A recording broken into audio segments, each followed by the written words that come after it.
You ever have one of those nights? It's 3 in the morning, the entire world is silent, but your mind is running a full-blown marathon. You're replaying old conversations, stressing about tomorrow, or suddenly you're hit with what feels like a world-changing idea. And that's the big question, right?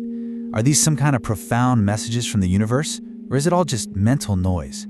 How do we even begin to tell the difference? Well, let's dive into what some ancient wisdom has to say about it. It's something we've all been through, isn't it?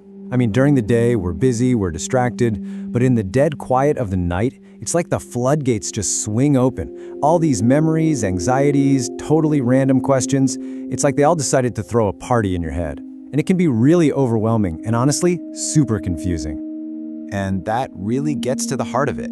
Is that super urgent thought telling you to quit your job?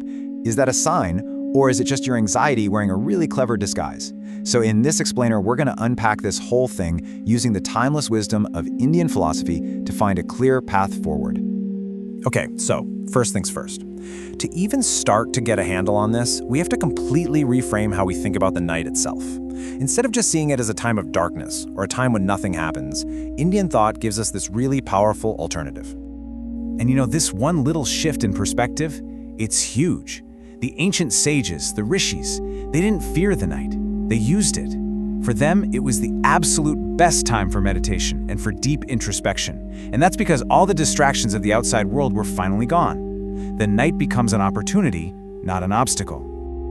Now, this is where it gets really interesting. Let's talk about the role of the moon, known as Chandra, which is said to govern the mind and emotions. The key insight here is that the moon isn't planting new ideas in your head. Think of it more like a giant amplifier, just turning up the volume on all the thoughts, feelings, and memories that are already playing inside of you. So if the moon is just the amplifier, what's the music it's playing? To get that, we need to pop the hood and look at the machinery of the mind itself. And Indian psychology breaks it down into 3 really distinct layers. Okay, so first up, you've got manas. Just think of this as your mind's super busy front desk, constantly taking calls, sorting emails, and dealing with all the sensory data from the world. Then, deep down, you've got Chitta. This is the vast, deep archive of your mind. It stores every single memory, every experience, every little impression you've ever had. And finally, there's Buddhi, your inner CEO, the seat of wisdom, discernment, and clear judgment. Here's the problem. At night, the CEO, your Buddhi, has clocked out, leaving the reactive front desk and that overflowing archive to just run wild. And this is where most of those nighttime thoughts are actually coming from. They're called samskaras, that's pronounced sam-ska-rus, and they're basically these deep emotional impressions stored way down in your chitta. The best way to think about this is like a kind of emotional digestion. Your mind is just processing and releasing unresolved stuff from the past. They're not new messages coming in, they're old files bubbling up to be cleared out. Okay, so here's the million-dollar question, right? How in the world can we tell the difference between one of those old samskaras just being released and a piece of genuine, true guidance? Luckily, there's a very clear litmus test for that. Let's break this down. On one hand, you've got mind noise. This stuff comes from manas and chitta, and it almost always feels emotional, anxious, and incredibly urgent. It pushes you, it pulls you, and it leaves you feeling more confused than when you started. Now, true guidance, the stuff that comes from your higher Buddhi, is the complete opposite.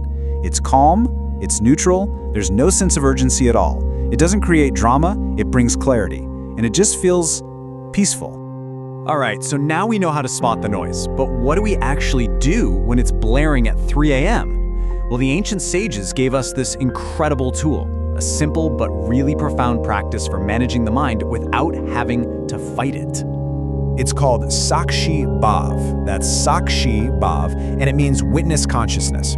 Now, the goal here isn't to stop your thoughts. I mean, let's be real, that's impossible. The goal is to change your relationship with them. So instead of being an actor in the drama of your mind, you become the audience. You just sit back and observe the thoughts as they come and go. So how can you actually put this into practice, like tonight? It really comes down to 3 simple steps. First, just observe. Don't react. Watch your thoughts drift by like clouds in the sky without having to grab onto every single one. Second, and this is a big one, resist that urge to immediately analyze them, to label them good or bad. Just let them be. And third, ground yourself. Bring your focus back to your body by just concentrating on your breath.